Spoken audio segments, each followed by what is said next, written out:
Ok, présente-toi. Ben, je me présente, Samad, danseur hip-hop depuis 1998. J'ai grandi à la ZUC de Mont-Saint-Martin.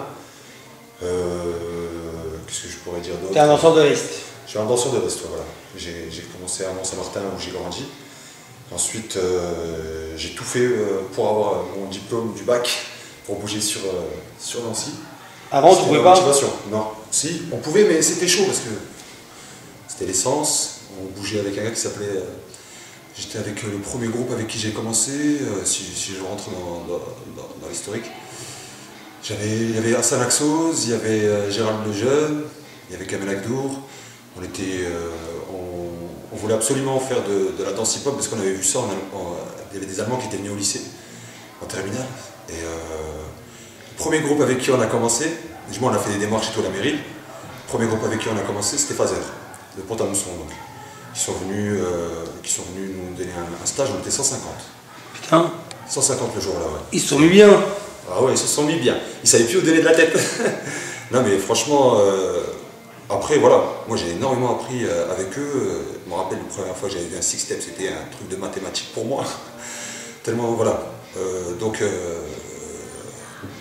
partir de là. Et je suppose en 98 que les mecs ils savent pas vraiment. Ils ont pas vraiment de pédagogie quoi, c'est pas.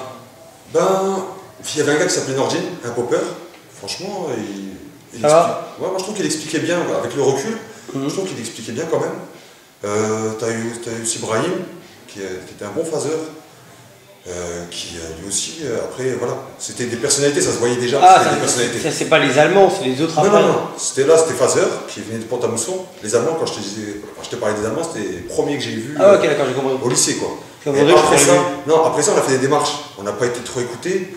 Après, on a eu la chance que justement, il y a eu une prof de yoga qui avait une cassette, une VHS de 95, où elle avait mis tous les dimanches Martin.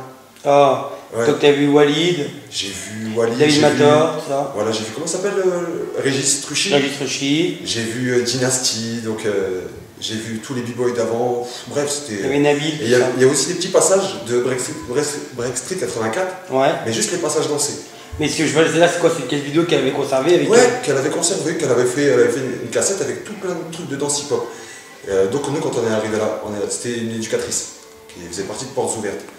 Et elle a commencé... vous avez ouvert les portes. C'est grâce à elle. Vraiment, à la mairie, ils nous ont dit ce que vous voulez. On était deux à faire en sorte de vouloir avoir des cours ou quoi que ce soit, pour avoir des infos, parce qu'on n'avait rien. On avait juste une petite VHS que Sylvette nous a donné. Et donc moi après j'ai commencé à essayer de faire du lock à la Chabadou. J'ai essayé de faire du break, on a essayé de training, quoi. On avait des salles à 2 balles. Jusqu'au moment où on a été pris au sérieux. Et on a été pris au sérieux. Donc on a eu une salle aux cantines qui a fait son temps maintenant, qui existe toujours. Il y a des nouvelles générations qui s'entraînent là-bas. Et donc on a fait notre premier training dedans, on avait eu même une sacrée subvention, on avait des platines, des sonos. Ah, vous étiez mieux que les autres quoi. Ah ouais, franchement on était bien par rapport à ça, par rapport au matériel. Et après par rapport à la danse... Mais c'est vous qui avez monté votre structure? On a monté la structure, on avait un médiateur qui s'appelait Moussa City, qui nous aiguillait quoi. Et en fait grâce à lui on a pu bouger aux rencontres de la Villette. 97, 98 99, 2000. Ah, je crois que tu as commencé en 98. Tu vois, voilà, moi j'ai commencé en 98, fin 98 en mois de décembre. Tu vois. Et parce qu'à l'époque où toi tu montais à la Villette, nous c'est les moments où Châtelet commence à devenir. Voilà, exactement. Nous après on a tout fait pour aller au Châtelet-Léa. On y est allé à la fin. Moi, je me rappelle, j'étais voir directement Ibrahim Dembélé, qui était super sympa. Il y avait tout ce que j'avais vu dans Battle of the Year, parce que j'avais regardé aussi une émission en 98 qui s'appelait Sport Événement. Et dedans, ils avaient parlé du Battle of the Year, ils avaient parlé de Max Log, ils avaient parlé de plein de choses au niveau de la danse, de la street dance, quoi. Et c'est là qu'après, c'est parti. Moi, j'étais à fond dans la télé avant. J'avais un très bon niveau. Et j'ai tout lâché. Mon entraîneur m'a saoulé pour que je continue, mais j'ai tout lâché pour la danse. Parce que pour moi, c'était l'art le plus complet au niveau... ça te fait travailler le cerveau, ça te fait travailler le corps, ça te fait vraiment pour moi c'était la discipline la plus complète. Voilà. Tu t'es trouvé quoi. Voilà, je me suis trouvé dans la danse, exactement. De 99, quand vous allez voir ce qui se passe à la Villette, est-ce qu'il y a des compagnies qui te parlent, est-ce qu'il y a des danses qui te parlent? J'ai fait le show de Storm, ouais. avec Amigo. à l'époque. Oh là là, choqué. Avec Juste les voir ondes. Star marcher et qu'il y a c'est comme s'il marchait dans l'eau, alors qu'il n'y avait pas d'eau. Moi, je trouvais que c'était un truc de fou pour moi. Et il y avait quoi, Amigo aussi qui jouait avec l'abeille. Ça, c'est. Et moi, quand j'ai vu ça, 95. voilà, j'ai vu ça, j'ai dit, c'est exactement ça. Ah, j'ai vu Drop It aussi au moment. Drop It avec Franck Debus. Alors là, bref, c'était encore plus. J'étais vraiment un petit enfant en train de regarder ça, c'était énorme. Et donc après, on rentrait sur Mont-Saint-Martin à chaque fois, donc c'était toujours très difficile. Et l'année-là, on a eu le groupe de Thionville, Florange. Anonyme Crew.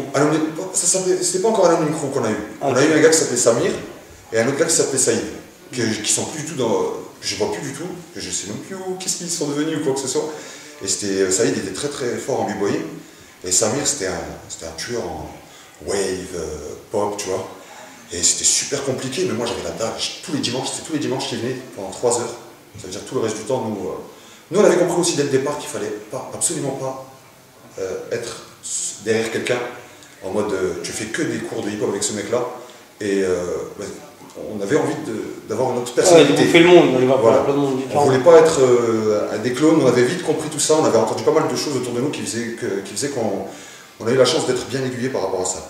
Après, il y a eu l'épisode Sadat, Erwan, Hafid, qui nous ont... John artistique exactement, et Shani, sa femme, qui nous ont énormément apporté également. John, c'est simple, c'est lui qui m'a fait kiffer le top rock quand j'ai commencé. Ah mais John il était bon en top rock. Ah ouais, je me rappelle très bien de lui qui était fort. Il avait une de ses pêches et il rigolait toujours, il était toujours dans la déconnade, dans sa façon de freestyler en top rock. Et moi, il m'a fait kiffer le top rock, c'est ce mec-là qui m'a fait kiffer le top rock en premier. Et à partir de là, donc moi j'ai tout fait pour avoir le bac. Parce que je voulais absolument me barrer de Longwy, de Mont-Saint-Martin, parce que j'avais trop envie, j'avais trop la dalle, j'avais trop soif. Il y avait d'autres danseurs à cette époque-là autour de vous? Il y en avait, mais eux ils étaient que dans le sol. C'est-à-dire, pour eux, la vérité, c'était le break. Le break. Et moi, j'essayais de danser devant le miroir, d'essayer de faire des pointes, d'essayer de faire des wrists et tout. Mais c'était dégueulasse, mais personne ne voulait en faire avec moi. Alors moi, je lâchais pas, je faisais du popping aussi un peu. J'essayais un peu aussi. Ouais, t'aimes tout en fait. J'aimais tout, ouais, j'aimais tout. Je voulais pas choisir une discipline au début, même si j'étais plus attiré par les danses debout. Après, et donc c'était avec Gérald Lejeune, Hassan Aksouz et Kamel Agdour. Kamel Agdour, c'était aussi un. Kamel Agdour, c'est celui qui organise tous les événements au Champignol. Non. Ah non, c'est Kader. Non, avec lui c'est Kader. Ça, c'est bien après. Et donc après, moi j'arrive à Nancy en 2001. Avant de venir à Nancy, on partait tout le temps. On faisait tout pour faire des quêtes, parce qu'on c'était chaud au niveau de la thune, pour passer ça à Salle, et on faisait tout. Parce qu'on avait entendu parler de Brossolette, de Tolérance, de Samir, et on faisait tout pour pouvoir bouger là-bas. On savait que les dimanches après-midi, il y avait entraînement là-bas. Alors on y allait, on regardait Samir en train de taper des 19 de fou. Il y avait les frères Brimouche qui tapaient du log, du pop. Ah, tu parles de la salle? Ouais, de la salle. Il y avait Jean-Marc, tout ça. Voilà, il y avait Jean-Marc, etc. Alors moi après, comme j'ai vu ça, j'ai vu comment c'était la vibe, l'ambition à Mont-Saint-Martin, j'ai vu comment c'était à Nancy. Donc comme je t'ai dit, motivation de ouf pour bouger. Je suis arrivé à Nancy, première année, Flo, Rock, Natacha, qui sont là au mois de septembre, octobre. Et moi, sans réfléchir, je vois en formation. Tu parles de Natacha, tu parles de Tache. Tache, ouais. Okay, Tache, justement, ouais. Toi, tu dis Natacha, c'est pour ça. Oui, parce que ça s'appelle Natacha. Ouais. Je dis Tache, c'est comme moi, des Samad. Ouais. Et donc j'ai la chance de découvrir le locking en vrai, plutôt que les Chabadou vidéo Brex 84. Comment dire, après il y avait quoi? Parce que je suis parti où là? T'es en 2001. En 2001, oui, voilà. Donc Cédric Nguyen, les frères Brimouche, ils ont mis en place de la rue à la Seine. Dedans, il y avait des créas. Il y avait le groupe Tolérance, il y avait aussi un groupe de jeunes avec qui on fait une chorégraphie, tout ça, voilà, un peu dans la formule de ce qu'ils proposaient. Il y avait aussi un battle qui s'appelait Clap Your Hands. Et donc, moi, on a vécu ce qu'on a vécu avec ceux de Flow Rock. On a continué ensuite à s'entraîner avec Brossolette, avec Tolérance. Donc des conseils de Brahim, des conseils des frères Bengouche, des conseils de Samir, des conseils de Suleiman. Je me rappelle d'un 16, le premier 16 que j'ai tapé, c'est grâce à lui. Il y a qui encore qui m'a beaucoup apporté par rapport à tout ça? Franchement, la plupart. Il y a Santi, je ne sais pas si tu te rappelles de Santi. Quelque chose. Santi Fonsai, qui traînait beaucoup avec Kamel Kalesh. Kamel Kalesh aussi, qui m'a énormément apporté, qui m'a beaucoup aiguillé sur Nancy. T'as une même mémoire des noms. Hein. Ah ouais. Kamel, tu connais Kamel? Non mais ouais, Kamel, c'est lui qu'il ne faut pas faire chier. Kamel Kalesh, c'était un gars, franchement. T'es DCB. Ouais, voilà, DCB, exactement. Redouane, Amer. Ah merde, c'est les premières générations, c'est la middle school de chez vous en fait. Exactement. Et que des gens simples, que des gens qui partageaient, qui étaient dans un bon état d'esprit et qui se butaient dans les salles. Et ça, c'était trop bien par rapport à ce qu'on pouvait vivre. Donc nous, on ne nous calculait pas, nous. On est là, on essaie de faire notre chemin, on sait comment ça se passe. Donc on avance. Pendant ce temps-là, quand je continue à avancer, je rencontre Aïcha, qui fait partie de Tolérance. Une loqueuse qui avait un bon level, qui a même eu la chance de partir à Broadway, se former avec les vrais là-bas, quoi, bref. Et quand elle est revenue, au bout d'un moment, elle en avait un peu marre de tout ça, elle voulait passer à autre chose, et elle a commencé à me dire, moi comme je travaillais souvent avec elle pendant ses cours, elle m'a dit, si tu veux, je te lâche mes cours. Et c'est là que ça a commencé. Et elle t'es venue professeur. J'ai commencé à donner des petits cours, 1h30 par-ci, 1h30 par-là. Et en continuant encore à me former, parce que je savais très bien que j'étais flingué. Et à partir de là, donc je prenais les cours. Et à partir de là, il y a un gars qui s'appelle Mourad Kartoubi, qui me propose en 2005, il dit qu'il veut arrêter complètement les cours pour des raisons personnelles. Et il me parle de la Fédération Hip-Hop des Vosges. Avec Salima. Que Salima n'était pas encore dedans. Il me parle de la Fédération Hip-Hop des Vosges, il me dit pourquoi il veut arrêter de travailler avec eux. Donc c'était une fédération, c'était un ensemble d'associations, de structures qui se fédéraient pour... Une fédération. Voilà, exactement. Et donc à partir de là, qu'est-ce que je vais dire? Il te fait rentrer dedans. Voilà, il m'a fait rentrer dedans. Je vois le gars, il ne me connaît même pas, il me fait déjà signer un contrat. Un contrat de 35 heures, payé au SMIC. La plus grosse connerie de la planète. Par le passé, on s'est rendu compte de ça. Quoi. Ouais, après, au début, il n'y a rien. Ouais, j'ai rien du tout. Moi, au moment-là, je sors de Télé 2, je sors de 9 Télécom, tu sais, les travails de balles là. Je sors même du McDo, où je les ai même laissés du jour au lendemain, ciao, j'ai même pas dit. Bah, tu fais tes petits boulots, puis là, tu as un contrat de 35 heures. Voilà, là, j'ai un 35 heures en danse hip-hop, truc de malade. Je me dis, waouh, enfin, il y a un moyen de danser vraiment tout le temps et de vivre de ça. Quoi. Et donc je commence à rencontrer Cédric. Non, Cédric, je l'avais déjà connu, mais non, c'est Romain. Je rencontre Romain à l'époque, Romain Henry. Je rencontre Aziz Douce. Je ne sais pas si tu as connu Aziz Douce. Rostouf à l'époque. Ça remonte, ça. Ça, c'est des noms qui sont très en phase avec toi parce que c'est ta région. Oui, mais alors, ils ont bougé. C'est pour ça, moi je dis ça, parce qu'ils ont bougé aussi. Ils ont fait pas mal de choses avec. Il a travaillé avec Sébastien Boucher. Tu connais Sébastien Boucher? Bien sûr, Sébastien. Voilà. De Suisse. Voilà, exactement. Et David Collas aussi, il était pas mal intervenu dans les Vosges. Donc, ils ont tous été imprégnés vraiment par la musicalité, la house. Ils n'étaient pas fermés au b-boying, ils étaient ouverts dans tous les styles. Quoi. Et donc, à partir de là, Cédric, nous, on s'entraîne avec Cédric. On est tout le temps avec lui et on lui dit viens, obligé, parce que c'est un rocker. Il était vraiment à fond dedans. Personne ne pouvait mieux parler de lui, du locking. Donc, forcément, on ne se sentait pas bien, on se disait il faut absolument que tu viennes toi.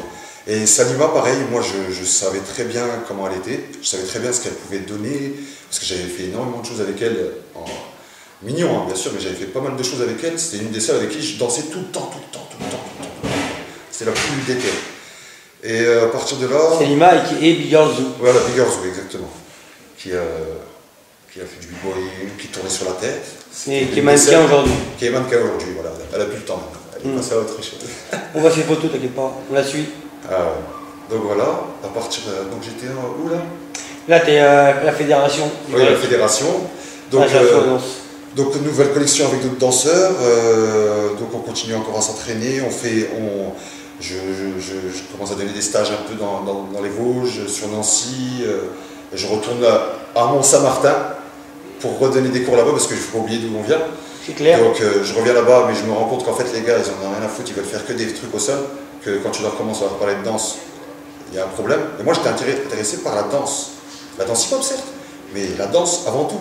Parce que j'avais bien compris que c'est lui qui faisait que des 100 grooves, 100, tu vois, tout ce qui va autour. Le balance, tout ça. Voilà, moi, c'était trop important pour moi tout ça, donc j'ai creusé, comme il dit Babson, le fond. Le fond. Voilà, et quand j'ai entendu par la suite que beaucoup de gens se sont pris la tête sur le fond plus que sur la forme, ça m'a encore plus rassuré. Bref, ça c'est un petit aparté. Et donc après on continue avec la Fédé jusqu'en 2008. Entre-temps, il y a des soucis par rapport à des subventions, on n'est pas très écouté parce que la fédération, les gens, voilà quoi, ils prennent pas, ça prend pas. Et nous-mêmes on était immatures, donc on réagissait pas vraiment comme le directeur nous le proposait. Il y avait des réunions, exemple, tous les jeudis, il fallait, tu vois, bref, c'était des trucs qu'on n'avait pas l'habitude de vivre, nous, dans la danse. Nous, on voulait danser, on voulait faire que ça. Et d'un seul coup, on commence à se rendre compte qu'il y a les papiers, il y a les... Et grâce à la Fédération hip-hop des Vosges, j'ai eu la chance de me former énormément. Donc j'ai fait des universités d'été avec David Colas, Walid, Junior Almeida, avec des musiciens qui nous expliquaient les portées, qui nous expliquaient... il y avait aussi un moment un stage avec David Colas et un batteur. Ça, c'était super intéressant. Sur la musicalité. Sur la musicalité, voilà. Moi, j'ai tout fait pour me former, parce que j'avais ce souci de transmission. Je ne voulais pas montrer n'importe quoi à mes jeunes, parce que moi, j'ai pas eu la chance qu'on m'aiguille. Ouais. Quand j'ai vraiment commencé à m'aiguiller, pendant 2 ans, j'ai fait les mêmes choses. J'ai fait 6 steps, 3 temps, 2 temps. Voilà. En même temps, c'est bien, parce que ça m'a permis d'avoir ces bases bien comme il faut, tu vois. Bref, donc là, j'ai fait... donc, ensuite, à côté, on s'entraîne avec d'autres personnes. Et on est toujours en train de boucher des trous dans les battles, c'est-à-dire il manque quelqu'un, ça te dit de le faire avec moi, allez vas-y c'est parti. Et au bout d'un moment on en avait marre de s'appeler Bouche-Trou-Crou en gros, alors on a créé un collectif qui s'appelait, c'était que des débutants qui n'avaient pas trop de level, qui s'appelait Street Harmony. Donc c'est ta première association? Voilà, première association où je commence à me dire, waouh, voilà, enfin là il y a la Fédé, certes, il y a des trucs qu'on ne comprend pas trop ce qui se passe, etc. Ah, il y a Street Harmony avec qui ça danse, avec qui on va faire des projets, etc. Donc on vit ce qu'on a à vivre pendant 6 ans, on forme énormément, il y a une nouvelle génération qui arrive, il y a des jeunes comme Jonas qui sont bien actifs aussi dans le délire, qui suivent bien, un des seuls même qui était très à l'écoute, qui écoutait énormément par rapport à chaque fois qu'on bougeait, quoi, tu voyais qu'il y avait une nouvelle génération qui avait la dalle, quoi. Et à partir de là, on a fait énormément de shows. L'association qui n'était pas connue à la base, pendant 6 ans, on a fait en sorte qu'elle soit reconnue et on a réussi. Après, les choses de la vie, moi, en 2009-2010, je divorce, donc j'ai 2 ans. Pendant 2 ans, je fais nappe, en gros, pour la petite aparté, je fais nappe, et je me retrouve plus dans la nouvelle génération de Street Harmony. J'ai envie de passer à autre chose. Ça se passe mal, même un peu, malheureusement, mais après, voilà, c'est la vie, hein, c'est comme ça. Et donc après, moi, je continue à donner mes ateliers.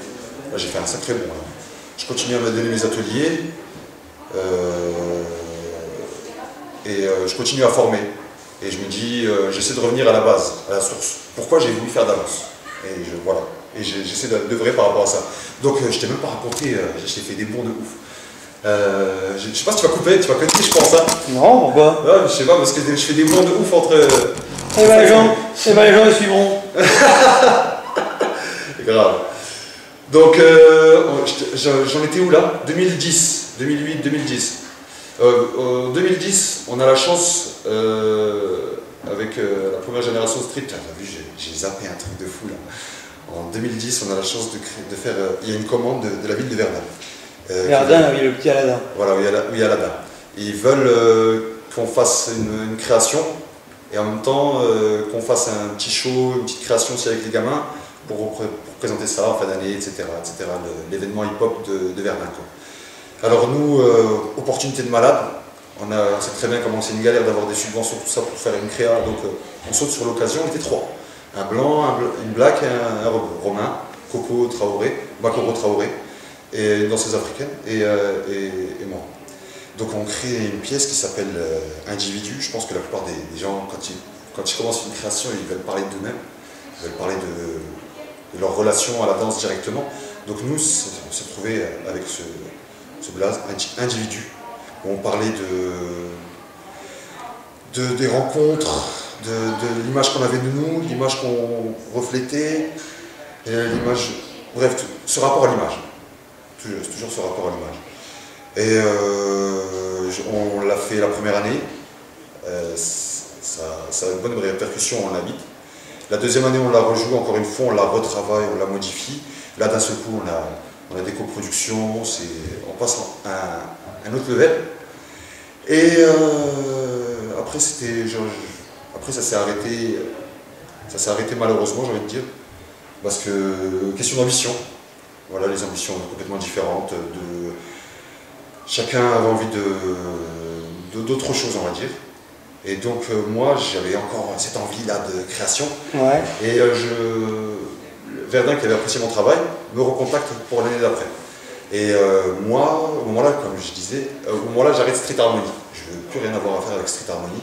Mais c'est toi qui l'as créé? Voilà, on était 16 membres fondateurs. Aujourd'hui, les gens qui le gèrent, il n'y a que Jonas qui fait partie des membres fondateurs. Du moins, il n'y a que lui que je reconnais réellement. Réellement. Donc, 2010, je disais, je vais revoir Samir, que j'avais perdu.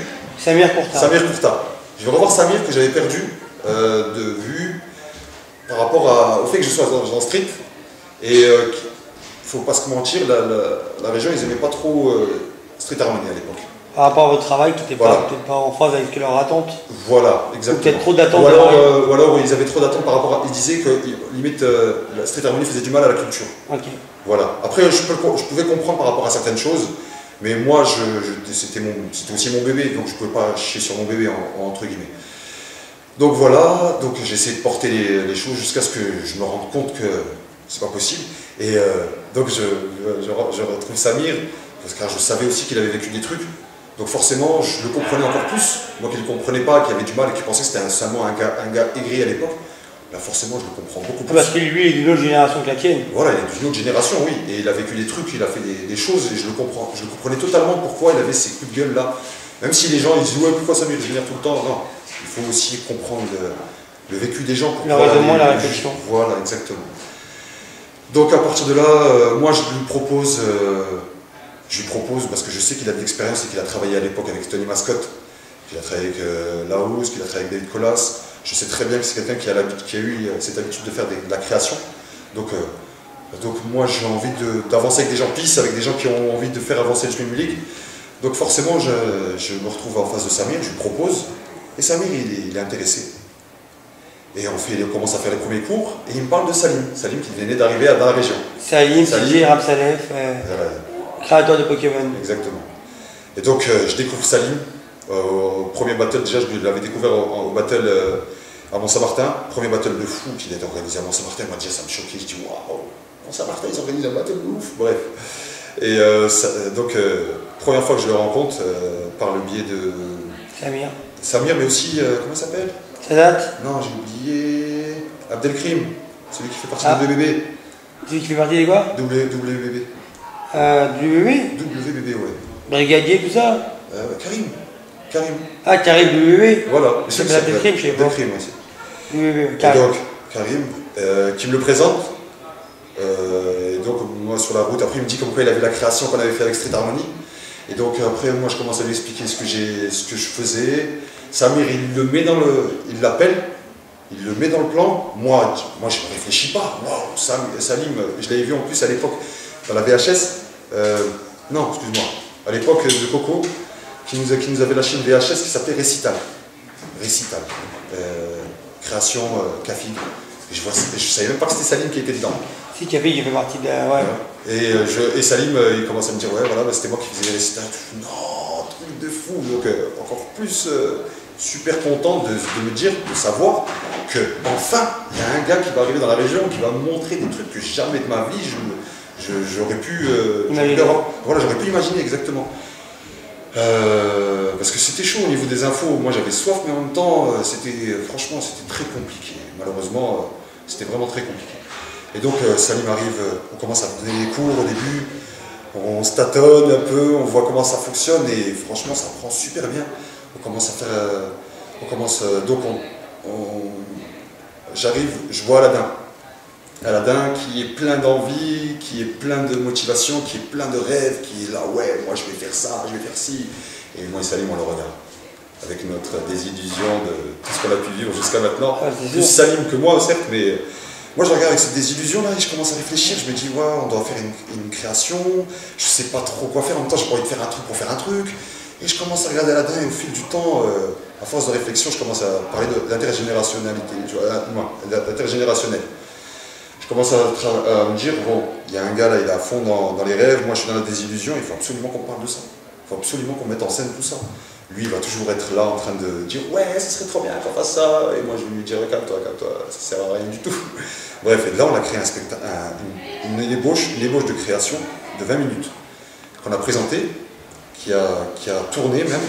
On a pu la jouer à l'Arsenal à Metz, donc d'abord à Verdun, après à l'Arsenal à Metz, après on a continué à la travailler, et après il y a eu coupage de subventions, coupage de travail Verdun, et d'un seul coup on n'a plus rien fait du tout. C'est sûr que sans fond, c'est difficile. Voilà, sans fond, c'était chaud, c'était pas évident, donc après voilà, on est retourné, on a continué à essayer de le faire en mode on n'a pas d'argent, mais on sait très bien comment ça se passe. Donc voilà, donc ça, après, à partir de là, il y a Salim qui a son école, opportunité de ouf. Samad, ça y est, école de danse, wow. Une grosse école en plus. Une grosse école de ouf. Donc super content. En plus, moi j'allais donner des cours dedans, j'apprends que j'allais donner des cours dedans, donc j'imagine même pas comment que au niveau du. Bref, de tout. J'avais l'impression que j'existais pas avant. Et d'un seul coup, Salim il est arrivé, j'existe, waouh! Et ça fait encore plus plaisir d'un gars qui a vécu autant de choses que lui, plutôt que de quelqu'un qui a rien fait et qui est là en train de dire il mérite pas. Bref. Et donc Salim il ouvre son école de danse avec sa femme.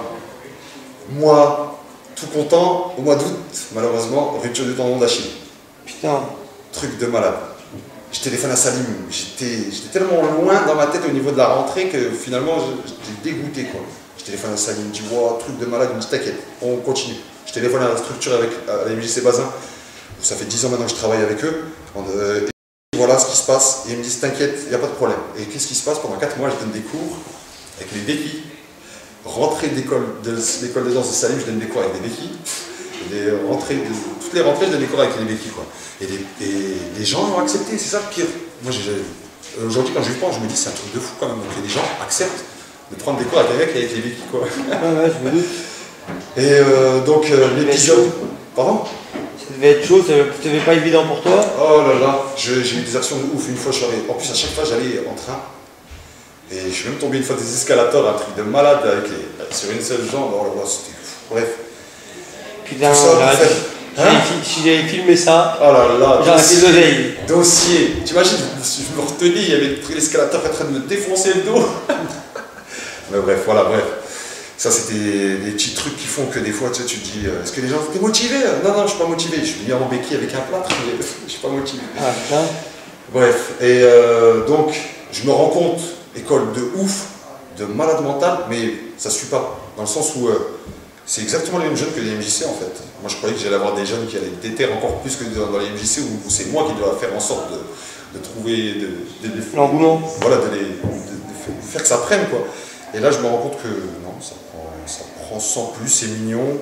Et je m'entends pas trop aussi en même temps avec Abby, parce que c'est très difficile dans son caractère. Abby? Ouais, Abby, c'est la copine à... l'ex-copine de Salim. Ok, d'accord. Et donc à partir de là, moi, je suis... Il y a aussi des... Moi aussi, j'ai fauté, hein, je fais pas le gars, ouais, c'est de sa faute, ou je sais pas quoi, je m'en fous après de tout ça. Mais bref. Là, après moi je décide d'arrêter, mais je continue encore à venir à l'école, je continue encore à m'entraîner avec Salim, et là on décide de reprendre la création qu'on avait fait à l'époque. Et donc à chaque fois obligé d'aller jusqu'à Verdun, parce que Aladdin il habite à Verdun, tout le temps en train de taper de la route, des allers-retours, j'allais le chercher, je le ramenais à la fin de la semaine, à chaque fois pendant les vacances. Ah c'était éreintant quoi. C'était vraiment, les gens se rendent pas compte, les gens sont très... Ils avaient la langue facile, mais je sais pas si beaucoup de gens auraient fait ça. Bref, surtout dans notre région. Et sans prétention, bien sûr. Hein. C'est vraiment, à partir du moment où tu veux que les choses avancent, tu es obligé de te mouiller. Ouais, tu es obligé de suer, tu es obligé de fermer ta bouche et de mettre un peu les choses... Après, voilà, on savait très bien quand on rentrait dans la danse, qu'on n'était pas dans un truc où il y avait un tapis rouge par rapport à tout, quoi. Donc voilà, on savait que... Mais en même temps, c'était bien, moi ça m'arrangeait personnellement. Parce que je suis passé de la fédération, on me donnait 1000 € tous les mois, tu fais rien ou tu fais quelque chose, tu avais de l'argent. Et ça, c'est la pire des choses. Hein. Si tu veux après, tu veux dire, tu te laisses aller. Si tu veux endormir quelqu'un, donne-lui 1000 € tous les mois. Oh, 1000 €, je te parle de Moulin Vite, hein, parce que 1000 € à Paris, je pense que tu galères bien. Mais pour l'époque, c'était le plus mauvais délire que j'ai pu vivre, même si ça m'a beaucoup apporté. Bref. Et je ne sais même plus où j'en étais là. T'en étais quand vous avez repris le show avec... Oui, voilà. On a repris le show avec Aladin. Salim. Aladin, Salim. Donc on l'a retravaillé, on lui a donné un autre goût. On l'a joué à l'Arsenal. On a eu des bonnes critiques. C'est même la première fois qu'il y a des gens qui ne m'ont jamais donné leur avis, qui me donnent leur avis. Après, tu as des gens comme d'hab, bien, bien, tu vois, le bien, je sais pas quoi te dire, mais je te dis bien. Alors nous, l'année d'après, qu'est-ce qui se passe? On décide, parce qu'on a eu plein de promesses, plein de dons, plein de fonds qu'on aurait dû avoir, plein d'argent qu'on aurait dû toucher. On a même joué, on attend encore l'argent, tu vois pas le truc. Alors au bout d'un moment, Salim, ça m'a saoulé, moi ça m'a saoulé, ça nous a tous saoulés. Alors on l'a mis de côté, la pièce. On s'est dit on va la reprendre. Et moi à côté, j'ai de nouveaux jeunes, j'ai un groupe de filles avec qui je fais plein de choses, que je me bute, du moins. J'ai toujours été dans la transmission depuis longtemps. Pour moi, un cours, même si je donnais des cours dans la MJC, dans une MJC, je ne voulais pas me mettre en mode animateur des MJC, j'avais un problème avec ce truc-là. Et je voulais absolument faire, limite, bon, il n'y a pas moyen de travailler dans une école, je vais faire ce que je peux faire dans une école, je vais faire dans la MJC. Alors les premières années, j'étais toujours convoqué par le directeur pour expliquer aux parents, parce qu'il y avait un gamin qui ne comprenait pas pourquoi je disais au bout de 3 mois, pourquoi tu t'entraînes pas. Je t'ai montré, je sais pas moi, Battle Rock, t'arrives toujours pas à le sortir, qu'est-ce qui se passe, pourquoi tu viens? Et les gamins, ça m'a dit pourquoi je... Bref. C'était, tu vois, il fallait pas trop pousser les jeunes. Et l'enfant roi. L'enfant roi, exactement. Et au bout d'un moment, au bout de 4 ans, peut-être 4 ans ça a mis quand même. Hein. Au bout de 4 ans, le directeur, après une réunion que j'ai eue avec une maman et sa fille, à la fin de la réunion, elle m'a dit, excuse-moi Saman, j'arrête de te prendre en réunion comme ça, parce que je vois vraiment ce que tu veux faire, et malheureusement c'est mal compris. Donc c'est la dernière fois que je te prends en réunion pour ce genre de problème. Fais ta sauce. Voilà, fais à ta sauce, c'est très bien ce que tu fais. Et vous voyez bien qu'à chaque fin d'année, c'était quelque chose de... les débutants en première année, il y en avait plein, jamais qui voulaient faire un show avec eux. Moi, première année, on fait un show en fin d'année, comment ça? Tu faisais les choses fin d'année, et puis c'est là qu'ils voient ton travail. Exactement, parce que c'est facile de dire, ouais, moi je suis prof, ou je sais pas quoi. Mais il y en a même qui prennent ça comme si c'était une révélation. Moi, prof, c'est quelque chose que je fais, mais je me dis pas que c'est la vérité. C'est-à-dire, on ne fait pas danseur pour devenir prof, je sais pas. Et chez nous, je sais pas si tu te rends compte, mais waouh, t'es prof de danse hip-hop. Bref. Et moi, pendant ce temps-là, il y a un groupe de filles qui me suit. Et que je vois je commence à me rendre compte qu'il y a 5-6 personnes qui suivent plus que les autres, qui sont plus déter, qui aiment plus la danse plutôt que le phénomène de mode. Donc en fait, t'en crées un groupe parce que... Alors j'en fais un groupe, je commence à demander des créneaux où je ne suis même pas payé, parce que j'apprends, et moi-même j'ai vu autour de moi que plein de monde était dans la transmission et que l'argent, certes, ça te permet de vivre, mais il faut arrêter de voir que ça. Et moi-même, j'ai un dégoût de la thune. Je déteste ça. Et donc moi, c'est fou, je suis parti là encore, là, j'ai fait encore un bond et là, j'ai oublié. Avec les filles. Voilà, je suis avec les filles, donc je donne tous les vendredis, tous les samedis, tous les dimanches. On se capte pendant 4 heures. Je leur fais travailler je leur fais retravailler leur base, allez, encore et encore et encore. Tout ce qu'elles ne faisaient pas pour elles, je leur faisais. Tout le temps. Donc, elles faisaient des shows de 6 minutes quand même. C'était des guerrières. Elles faisaient des shows de 6 minutes. Comment ça s'appelait? Elle s'appelait, à un moment-là, on n'avait pas trop de blase. On s'est appelé DNC Crew, mais j'étais pas... Ça me parlait pas trop. Alors, c'est après, par la suite, que Point Commun est arrivé. Point, comme un point. Ça, point commun. Pourquoi Point Commun? Parce que j'avais envie d'être avec des gens qui avaient cette mentalité-là de, à chaque fois qu'il y avait des barrières, j'arrive pas, j'arrive pas. À chaque fois qu'il y avait cette barrière-là de, allez, vas-y, vas-y, à chaque fois qu'on n'arrive pas à un truc, il n'y a pas de j'arrive pas et on pleure. On défonce toutes les barrières, on avance, quoi. Et donc, j'ai essayé de continuer encore avec ce groupe-là. Donc, Sadat, il m'a appelé à l'époque, qui voulait continuer encore à chaque fois qu'on bougeait dans n'importe quel endroit, les gens, ils appréciaient énormément notre travail, quoi. Du moins, mon travail, tout ce que je faisais avec mes filles. Avec mes filles. Je déteste ce terme, mais je viens de le dire. Avec mes jeunes, quoi, tout simplement, avec les filles qui prenaient des cours avec moi. Et donc, malheureusement, comme chaque chose, tout a une fin. Tout a une fin. Les filles, elles grandissent. Il y en a qui sont plus intéressés par le contemporain, qui ont du mal à vivre encore le hip-hop et qui pensent qu'au bout de 4 ans, c'est pas normal qu'elles ne ressentent pas encore les choses comme il faut. Alors que moi, j'ai mis 8 ans pour ressentir. Je sais pas si tu vois le truc. Tu peux expliquer comme tu veux. Ben, la personne, finalement, tu te rends compte qu'elle trouve plus d'excuses que de solutions. Alors que toi, tu essaies toujours d'apporter des solutions pour que ça puisse avancer. Et moi, au moment-là, je commence à en avoir marre. Ça me saoule. Je me rends compte de tout le temps que j'ai passé. Et après, comme ils disent les gens, certes, on donne les choses avec le cœur. Quand on donne les choses à des gens, on n'attend rien en retour. Ok, je suis d'accord totalement. Mais comme il disait Babson il n'y a pas longtemps, il y a le retour du cœur. Tu donnes avec le cœur, tu attends le retour du cœur. Et malheureusement, moi j'ai plus eu un retour de ouais, ça m'a dit, il nous a cassé la tête, il était méchant, il était piquant. Ah bah, tu veux pas être un prof trop gentil non plus. Après, piquant de quoi? Franchement, tu t'entraînes. Regarde Aladdin. Aladdin, c'est l'un des seuls à qui on a expliqué énormément de choses, qui a capté. Et quand on le voyait, on savait qu'il allait avancer.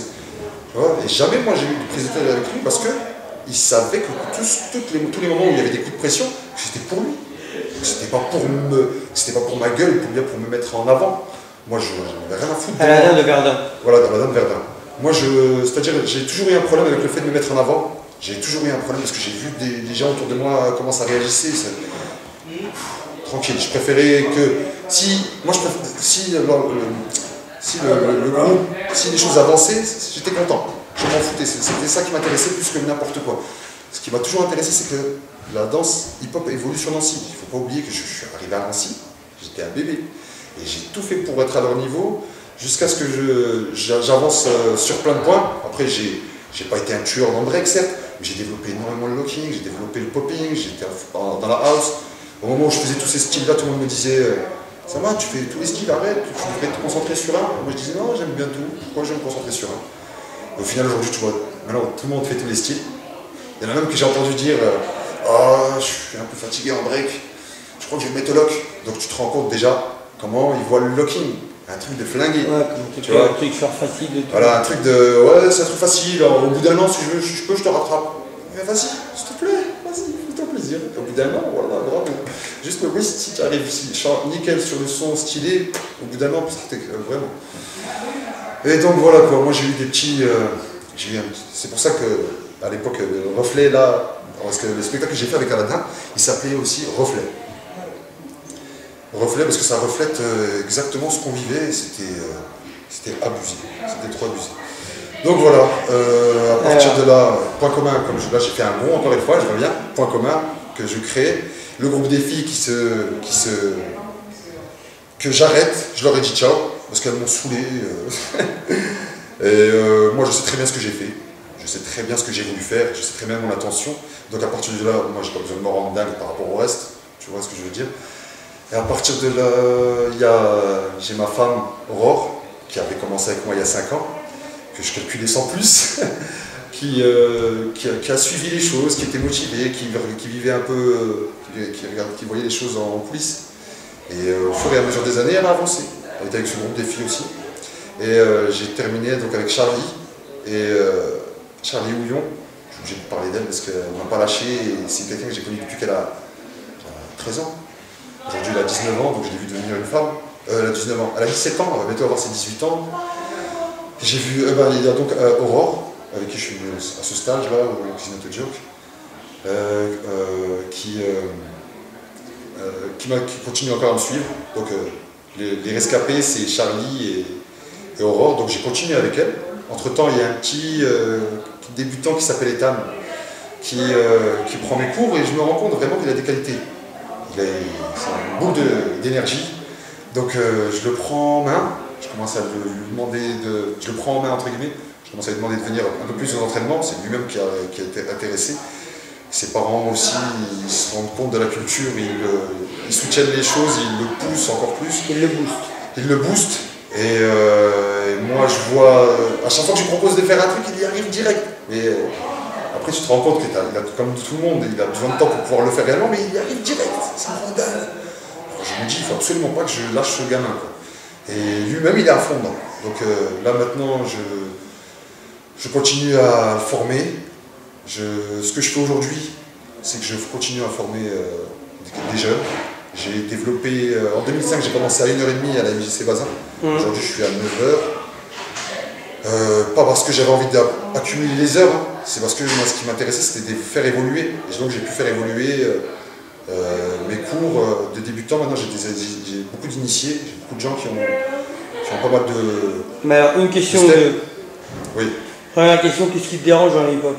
Oh là là. Il y a trop de choses. Une chose me suffirait. L'hypocrisie? L'amnésie, comme il disait, j'aime bien l'amnésie choisie. L'amnésie choisie, ça me dérange. Donc explique pour les gens c'est quoi? C'est quand tu zappes, tu sais, quand tu fais comme si la personne elle n'existait pas, comme si elle n'avait jamais rien fait, comme si elle faisait rien, comme s'il n'y avait rien. Moi, si je déteste quelque chose dans ce que j'ai pu vivre dans le hip-hop, c'est il est là, en reconnaissance, et en fait il n'est pas là. Je sais pas si tu vois le truc. Ne pas donner son nom, ne pas citer son blaze par rapport à ce qu'il a pu t'aider. Même après, voilà, une certaine forme de reconnaissance sans pour autant, on ne demande pas, personne ne demande, je pense pas que. Moi, si j'avais envie d'être, comment dire, mis sur un piédestal ou je sais pas quoi, j'aurais tout fait pour, tu vois, c'est-à-dire j'aurais fait tout pour me montrer ma ganache, mais moi ce qui m'intéressait, le fond, c'était le fond de la danse. Et je sais pas, tu sais, en fait en gros si tu veux, quand tu commences à creuser les choses dans la danse, moi c'est ce que j'ai remarqué, après on s'intéresse plus à toi dans la danse, on cherche à rentrer dans la vie privée parce qu'on sait plus quoi te dire au niveau de ta danse, on se dit bon, on va rentrer dans la vie privée. Ouais, bon ça c'est bas ça. Voilà, mais malheureusement c'est comme ça. Chez nous, c'est malheureusement comme ça. Quand on ne sait pas quoi te dire au niveau de ta danse, quand on ne sait pas comment faire, ben on rentre dans ta vie privée. Et voilà, ça arrange tout le monde. Donc moi, je suis plus connu pour des trucs que j'ai fait dans la vie privée que pour ma danse. C'est-à-dire, il y a des gens qui ne me connaissent même pas. Et ils sont déjà en train de dire des trucs alors que je ne les connais même pas, on ne se connaît même pas, quoi, tu vois. Il y a des trucs de... Moi, c'est ça que je déteste. C'est ce que je déteste vraiment dans la danse. Ce côté où, je sais pas moi, il y a un truc qui s'est perdu. Le respect des anciens. Il n'y a plus de respect des anciens. Il y a plus de... Je me prends pas pour un ancien, attention. Hein. Moi, je me prends pas. Non, 98 quand même, en 2016. Oui, en 2016 maintenant. Voilà, mais moi, je me prends pas pour un ancien dans le sens où je me prends pas pour. Pour moi, un vrai ancien, Junior, Walid, tu vois, toi, t'es un ancien. Bref, il y en a tellement des anciens. Après, je cite que ce que j'ai dans ma tête là. Mais il y en a tellement. Bref, Samir pour moi, c'est un ancien. Les Frères Rimouche, c'est des anciens. Mais suivant un certain nombre d'années, tu deviens un ancien pour les gens. Oui. En réalité. Oui, mais moi je danse toujours, donc bien sûr. Je suis pas dans le school. Voilà, je suis pas dans le délire de je suis un ancien, je danse plus et je fais que de former. Non, je continue encore à. Moi, je me considère pas comme un ancien en fait. Je me considère comme un gars qui danse depuis longtemps, qui est là dans le milieu, qui a suivi les choses, qui connaît sa culture depuis 98, qui a tout fait pour être à jour, etc. Est-ce qu'il y a des gens que t'aimes bien, des danseurs que t'aimes bien? Oh, il y en a beaucoup. Bah, dis, donne-moi 4 noms. Ben, au niveau de quelqu'un que je connais pas, mais que j'aimerais bien connaître par rapport à son univers, Pépito. Pépito, artiste. C'est un truc. Earth artiste. Ou je pourrais dire artiste. Il est trop. Ah, qui t'a pensé l'interview de Pépito, t'as kiffé? Ouais, j'ai kiffé, j'ai rigolé toutes les 2 secondes. Et il est vraiment il est trop fort le mec là. Franchement, tu fais que de rigoler. Et j'aimais bien le petit message, j'ai dit trop fort. Ah ouais, le petit message, il va rester pendant longtemps. Ah ouais, franchement, petit message. Message. Non, j'avoue, c'est ouf. Après, voilà, moi il y a qui Pépito, il y a qui Salah, que j'ai beaucoup apprécié, que j'ai suivi depuis que je suis dans la danse. Ça, ouais. Mais il y en a beaucoup qui m'ont comparé à lui parce que j'aimais bien. L'animation. pas forcément, mais j'aimais bien son monde, donc forcément, je pense que sans le vouloir, j'ai eu des influences, mais sans pour autant, voilà, ça va, parce que voilà, je sais qu'il m'a apporté de loin. Même en 2007, j'ai eu la chance, parce que j'ai même pas parlé de ça, j'ai eu la chance de descendre à Cessiné, à côté de Grenoble, pour vivre une formation de ouf, avec les Tribougalouses, Open Pit, il y avait Sugar Pop, et il y avait aussi Greg Campbell-Locke, Rest in Peace. J'ai eu la chance de le rencontrer, et c'était énorme, c'était vraiment, vraiment énorme. Le jour-là, je me rappellerai toute ma vie. J'ai juste regardé avec Cédric, on avait l'impression de redécouvrir la danse, alors que ça faisait quand même depuis 98 que je dansais. C'était avec les originaux là. Ah là là, c'était magnifique. Mais au moment-là, moi j'avais déjà un manque de confiance de ouf en moi. Mais quand j'ai rencontré les originaux, c'est comme si d'un seul coup je savais que j'avais la vérité.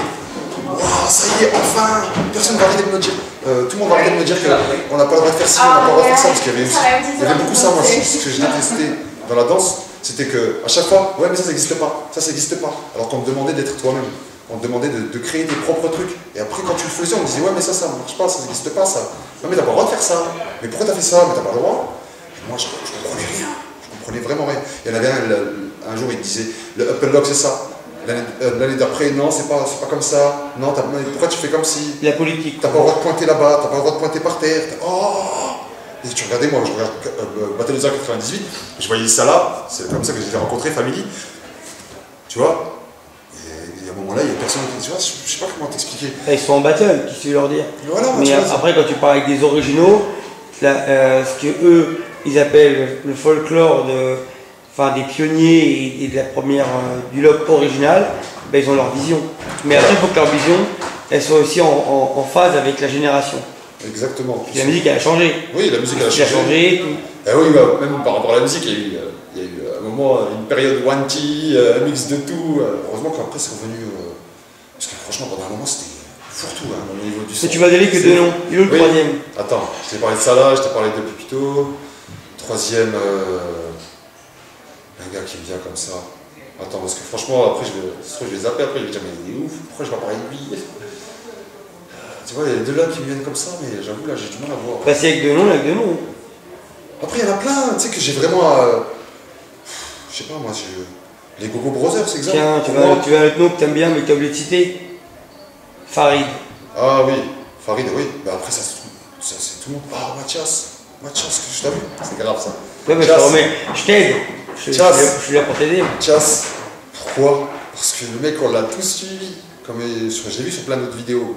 J'ai bien vu qu'il a vraiment fait ça avec beaucoup de monde et c'est vraiment respect à lui, quoi. C'est quelqu'un qui a vraiment énormément donné, quoi. Moi, je trouve ça ouf. Et alors que nous, on avait tous. C'est un peu cette image d'un gars qui était froid, qui était dur. Après, il a une certaine. Enfin, il monte une certaine émotion. Donc après, c'est toi qui le décrit. Mais ça dépend de la proximité que tu as avec lui, évidemment. Oui, bien sûr. Mais moi, je le suivais, je me rappelle, Battle de Sergi.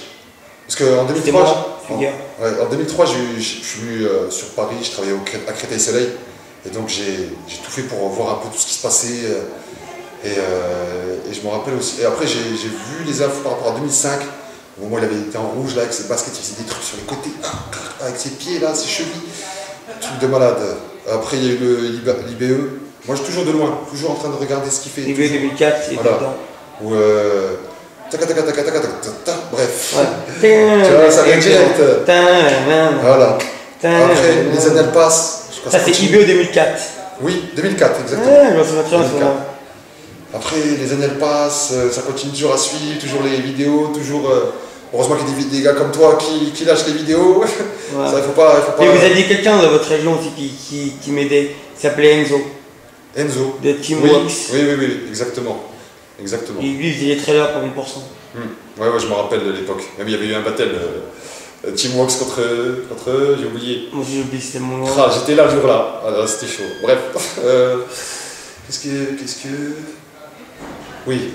C'est quand tu as fait ton battle à la Défense là? Où on est venu avec Aladdin? C'était en 2011. Je sais pas si loin. Si, 2011. Si, je crois que c'était en 2011, je sais plus, je crois. Il y a comment ça s'appelle? Il y a Mathias, en juge. C'est pour ça que je suis venu. Hein. Mathias, Thieu et Blondie. En jury. En jury. Donc on fait les présélections et on passe avec Aladin. Super content, on tombe contre eux. Faut que je retrouve son blague, j'ai toujours oublié. Oh, c'est chaud. Enfin bref, j'ai oublié c'était quoi son blaze. On tombe contre les deux là. Et bref, on tombe égalité. C'est pas Jess Wild tout ça? Qui? C'est pas Jess Wild? Ça, c'est Un robot fort en top rock? avec un bouquin. On dirait un Darwin. Darwin, purée, voilà, exactement. Voilà, enfin, moi, tu vois, Darwin, exactement. On tombe contre Darwin et un jeune qui danse avec lui. Et on arrive le battle est fini, ex aequo. Mais Mathias, quand même, il a voté pour nous. Alors, on repasse. Et les deux, ils votent, Thieu et Blondie, ils votent pour Darwin, et Mathias, il vote pour nous. Et moi, j'étais déjà juste ça, c'était à bouffer, quoi. Je sais pas si tu vois ce que je veux dire. ouais, c'était Surtout chez nous. Chez nous, les gens traitaient, ouais, top rock, ouais, c'est bon, tu fais du top rock et tout, mais les gens ne savent pas comment j'ai eu ça, bref, j'ai eu le tendon d'Achille, etc. Donc après, moi, ça m'a encore plus mis dans le top rock que d'habitude, tu vois. Et qu'est-ce que je disais? Oui, donc là, qu'est-ce que je fais à la fin du battle? Je vais voir Mathias. Pour la première fois, je vais lui parler. J'y allais. Et je commence à lui parler. Et t'as vu qu'il était très cool. Et j'ai vu que c'était un gars cool à mort. C'est Ce truc de malade, quoi. C'était, franchement, je me suis dit, mais pourquoi j'ai pas été le voir avant comme un... Bref, après c'est comme ça la vie.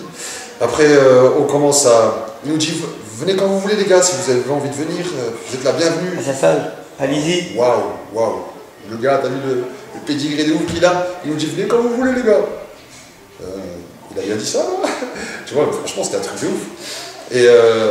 Et donc, on continue à s'entraîner avec Aladin. À chaque fois qu'il y a des battles en rouge, il y en a un autre qui les juge encore. Moi, je viens à Reims, battle d'Ismaël. Football. Voilà, je fais les présélections, je passe. Waouh, trop bien. Donc, je suis encore dans ce délire là de me dire, allez, lâche rien, etc.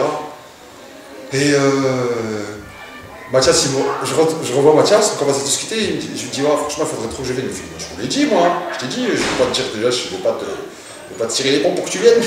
Et moi, j'ai vraiment pris la proposition, je suis allé chez lui. Mais magnifique, quoi. Et t'es parti où? À Meaux ou à Lizy-sur-Orge? J'étais. En fait, À cette époque-là, il y avait peut-être une école. Non, j'étais. Ouais, il était à Lizy.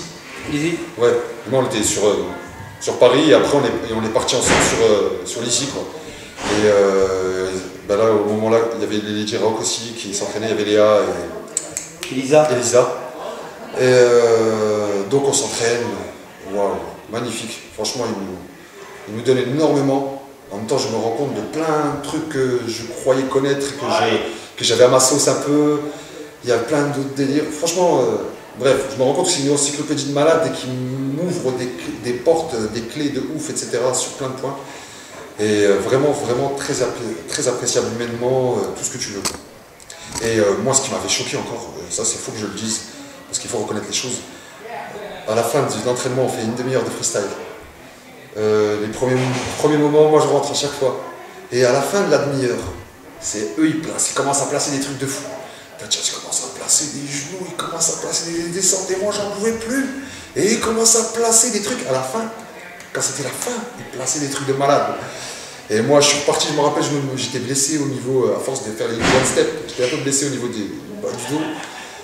Et voilà, je suis reparti avec plein de lumière, plein d'étoiles, plein de ouais, plein de choses à travailler, quoi. Ok. Voilà. On va terminer là-dessus. Je vais juste te demander un petit message pour la nouvelle génération. Un petit message pour la nouvelle génération. Allez vous renseigner, parlez avec les gens. N'écoutez pas les gens. N'écoutez pas ce qu'on vous dit. Si vous avez envie de vous faire votre propre opinion, allez voir les gens par vous-même. Sinon, cherchez, si vous étiez intéressé par la danse quand vous avez commencé, ben essayez de revenir à la base, la danse. Tout le reste, c'est éphémère, ça reste un temps et ça disparaît totalement. Ok. Voilà. Bah, je te remercie, ça m'a. Et merci à tous ceux qui nous soutiennent. Et merci à toi aussi, Yuval, par rapport à tout ce que tu fais. Merci à toi surtout. Merci à tous. Peace.